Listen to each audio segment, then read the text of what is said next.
Hello बच्चों, आज की क्लास में हम डिस्कस कर रहे हैं हमारी वर्कशीट नंबर 25 और डेट है 31 अगस्त 2020 और आज की वर्कशीट का टॉपिक है त्रिभुज की माध्यिका और शीर्षलंब। अब त्रिभुज की माध्यिका क्या होती है आज हम ये जानेंगे। मान लीजिए ये त्रिभुज हमें दिया हुआ है, त्रिभुज ABC। ये त्रिभुज दिया हुआ है। अगर हम BC भुजा पर एक मध्य बिंदु लें जो BC को दो बराबर भागों में बांट रहा है और ये बिंदु है हमारा D। अब हम इस मध्य बिंदु को यानी इस भुजा BC पर जो हमने मध्य बिंदु लिया है उसे इसके सम्मुख शीर्ष यानी A से मिला दें। तो ये जो हमें नई लाइन AD मिल रही है, ये जो नया हमें मिला है सेगमेंट, इसको बोलते हैं हम माध्यिका। क्या होती है ये हमारी माध्यिका।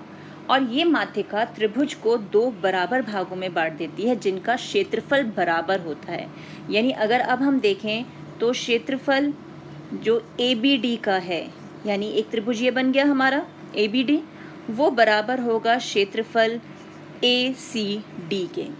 यानी दो बराबर क्षेत्रफल वाले त्रिभुजों में माध्यिका हमारे बड़े त्रिभुज को बांट देती है। और अब अगर हमसे कहा जाए कि एक त्रिभुज में कितनी माध्यिका हो सकती हैं, तो कितनी भुजाएं हैं त्रिभुज में? 3 भुजाएं हैं।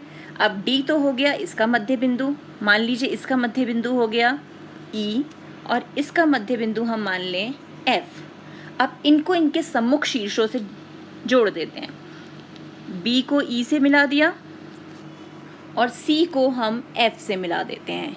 ये हमने C को F से मिला दिया, तो कितनी हमें माध्यिका मिल गई? 3 माध्यिका। तो किसी भी त्रिभुज में अधिकतम 3 माध्यिकाएं होती हैं।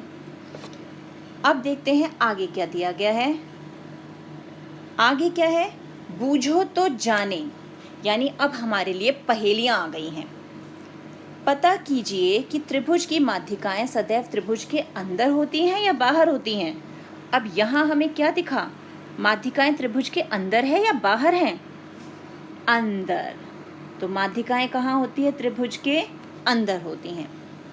क्या त्रिभुज की तीनों माध्यिकाएं एक ही बिंदु पर प्रतिच्छेद करती हैं या अलग अलग बिंदुओं पर प्रतिच्छेद करती हैं? तो यहाँ हमारी त्रिभुज की तीनों माध्यिकाएं कहाँ प्रतिच्छेद कर रही हैं? अगर हम इस बिंदु को नाम दे दें O का, तो ये एक ही बिंदु पे प्रतिच्छेद कर रही है ना। तो इसका उत्तर क्या हो जाएगा? त्रिभुज की तीनों माध्यिकाएं एक ही बिंदु पर प्रतिच्छेद करती हैं।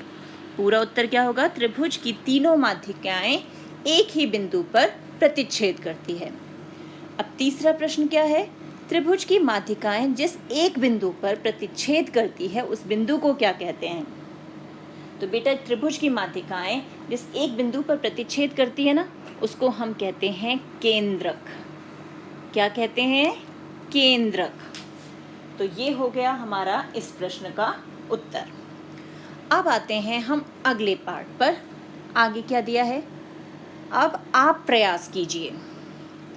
अब यहाँ पर हमें एक फिगर दी हुई है और प्रश्न क्या है? त्रिभुज PQR की माध्यिकाओं के नाम बताइए। तो बहुत आसान है। P, पहला शीर्ष P ले लेते हैं, जो वहाँ से माध्यिका खींची गई। ये माध्यिका का क्या नाम है? PB। तो पहली माध्यिका हो गई हमारी PB। अब हमने शीर्ष Q लिया, Q से जो माध्यिका खींची जा रही है ये हो गई माध्यिका, ये है हमारा Q और ये है C। तो दूसरी माध्यिका आ गई QC। और अगला तीसरा शीर्ष है R। R से जो माध्यिका खींची जा रही है वो जा गई A पे, यानी तीसरी माध्यिका हो गई RA। है ना आसान? अब चलते हैं आगे क्या दिया गया है। हम त्रिभुज DEF की रचना कर रहे हैं। अच्छा, तो त्रिभुज DEF लिया और अब हमें खींचना है इसकी सम्मुख भुजा पर लंब, यानी एक शीर्ष लिया हमने, D शीर्ष ले लिया। इसकी सम्मुख भुजा कौन सी है? हमारी EF है सम्मुख भुजा।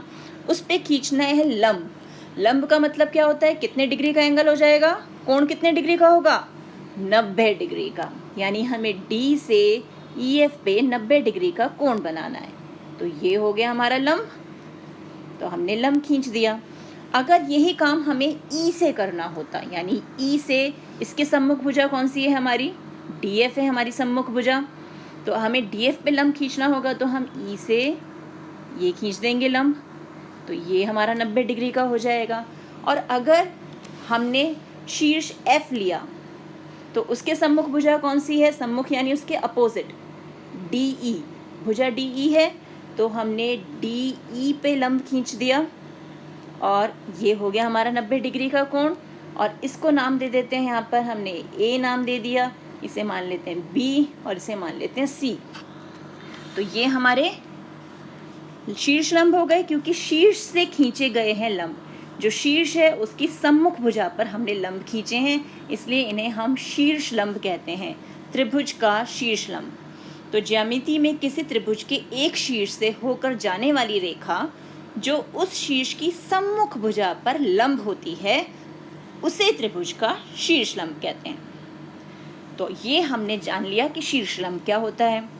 अब फिर बूझो तो जाने, एक त्रिभुज में अधिकतम कितने शीर्ष लंबों की रचना कर सकते हैं। तो पहले बताओ कि एक त्रिभुज में शीर्ष कितने होते हैं, 1 2 3, 3 शीर्ष होते हैं, तो शीर्ष लंब कितने होंगे, शीर्ष लंब भी 3 होंगे। त्रिभुज के तीनों शीर्ष लंब जिस एक बिंदु पर प्रतिच्छेद करते हैं, उस बिंदु को क्या कहते हैं। अब यहाँ हमने देखा ना, हमने 3 खींचे शीर्ष लंब, तीनों एक ही बिंदु पर प्रतिच्छेद कर रहे हैं, इसको नाम दे देते हैं हम O।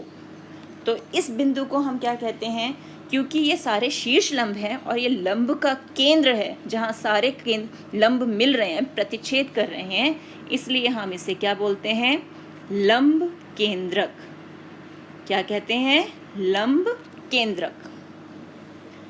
अब आगे हमें क्या बताया गया है, आगे हमें एक आकृति दी गई है और हमें प्रश्न क्या दिया है, त्रिभुज PQR के शीर्ष लंबों के नाम बताइए। अब हमें शीर्ष लंब के नाम बताने हैं। P से देख रहे हैं, P से जो शीर्ष लंब खींचा गया है B तक, यानी पहला शीर्ष लंब हो गया PB।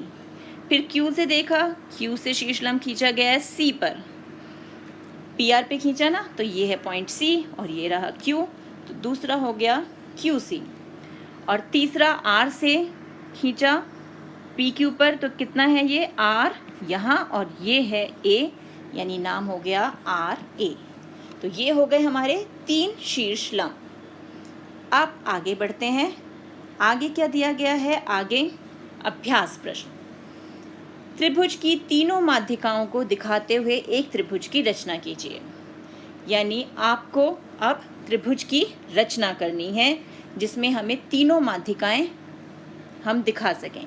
तो अब हम कोई भी त्रिभुज, किसी भी नाप का हम एक त्रिभुज खींच लेते हैं। ये हमने त्रिभुज ले लिया, इसको नाम दे देते हैं हम ABC। इसका मध्य बिंदु ले लिया, इसका मध्य बिंदु ले लिया, इसका मध्य बिंदु, नाम दे दिया PQR।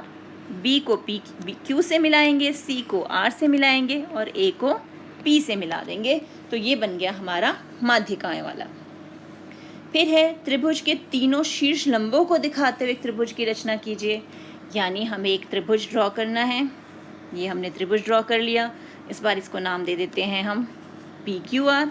अब यहाँ से लंब खींचा, इसको नाम दिया D। यहाँ से लंब खींचा, इसको नाम दे दिया E। यहाँ से लंब खींचा, इसको नाम दे दिया F। और ये लंब है इसलिए ये 90 डिग्री के कोण भी दिखा देंगे। तो ये हो गए हमारे त्रिभुज की रचनाएं। तो इस प्रकार के प्रश्नों का अभ्यास कीजिए।